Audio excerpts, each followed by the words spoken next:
I was asked to speak to you about the facts. Don't really want to, because I'm sure most of you do know the facts.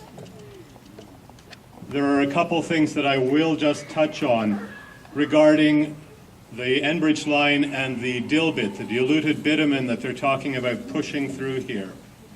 When Enbridge and their cronies were here last August for a public meeting to try and pat people on the head and get them on side, our group did not go in. So they came out to speak to us. They wanted to know where we were standing and what, basically, I suspect, what they could do to pick at us to figure out what our barriers would be that they could break through.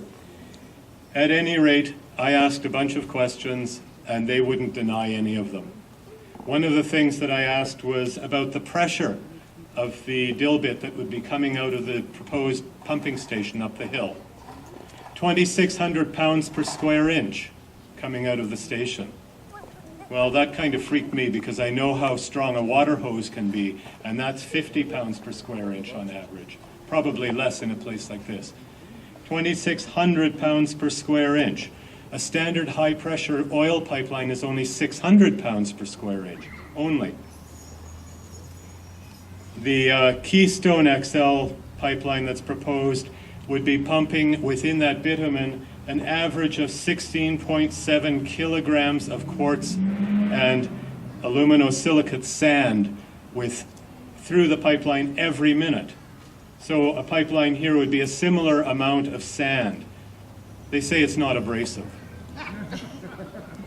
The dilbit has 10 times more sulfur than regular crude. It has to be heated to about 60 degrees centigrade. And the thing that really tweaks me is that if there were a spill, when there's a spill, the bitumen would separate and sink. The condensate would separate out and float into the air. It's highly toxic. If you breathe it, you're done. That's it. Simple as that. You're done if it doesn't blow up first. Its flash point is minus 18 degrees Celsius.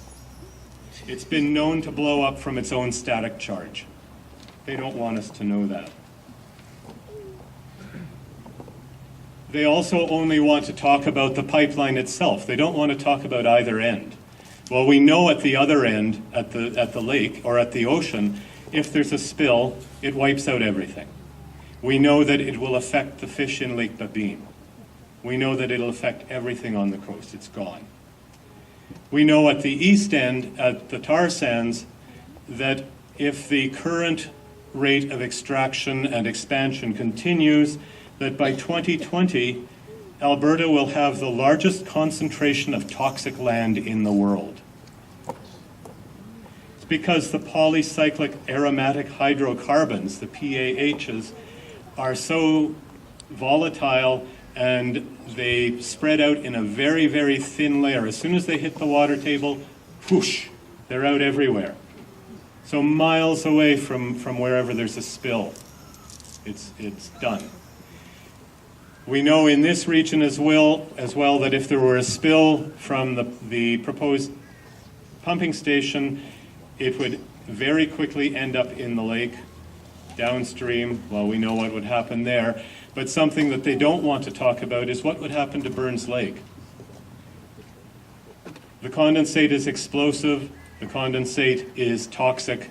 Would we be able to get out of here? Further to the discussion that was going on because of the sign on Gwynn's shop, I asked our fire chief what would happen if the trains that come through here had a spill. If there was something like what happened at Lac Mégantic in Quebec a couple of weeks ago, he said it would take out everything all the way up to Centre Street. My response was, well, so that means that there's no route in or out of the village. Yep, unless you know the logging routes. So not only do we have to deal with the tar sands and the pipeline, we're also going to have to start dealing with the tankers on wheels. We all know as well that the tar sands are an issue of genocide. We have to get our governments to acknowledge and deal with that issue. It has to change. We all know that fracking is coming down the pipeline too, and once this pipeline's through, or any of the fracking pipelines are through, contrary to what people want to believe, other pipelines will come. We know that fracking, recent stats show that in the States, in the shale in Pennsylvania, 82% of the nearby wells were fracked, or were polluted within weeks of fracking. We know that 6% of new fracked wells for gas or oil, for gas leak methane as soon as they're fracked, first time, 6%. We know that within 30 years, all of them will frack, or will leak methane. We also know that methane is worse than carbon dioxide in terms of a greenhouse gas. We don't want fracking through here either.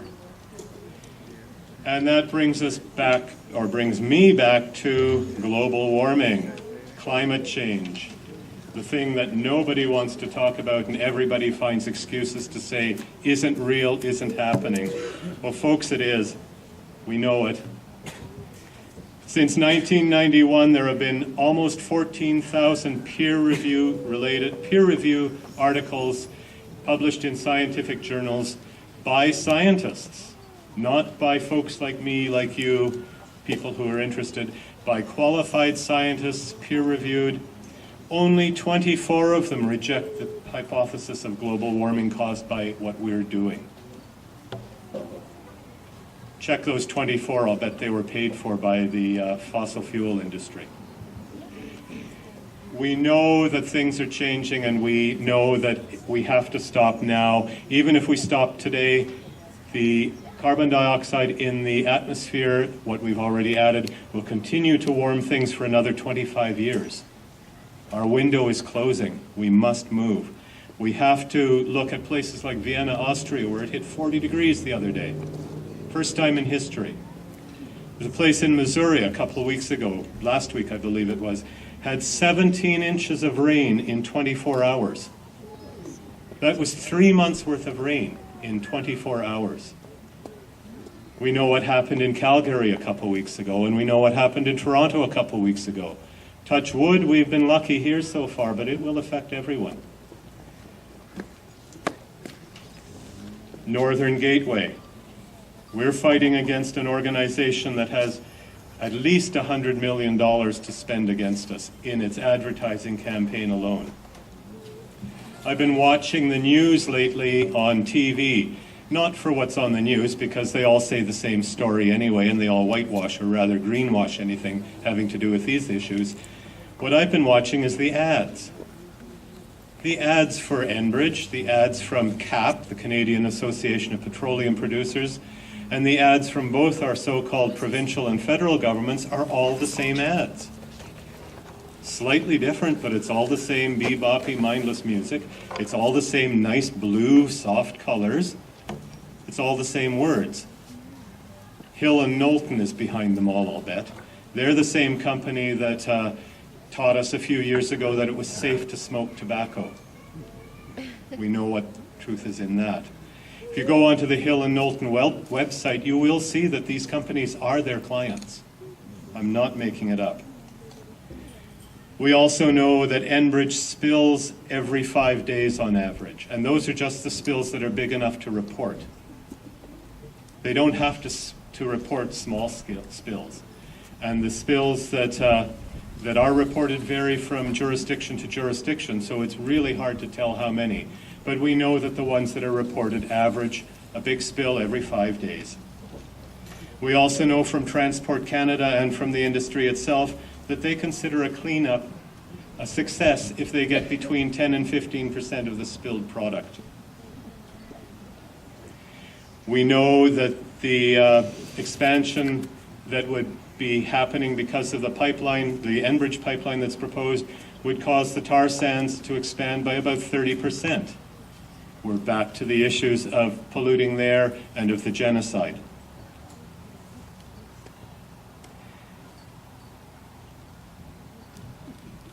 I could go on and on.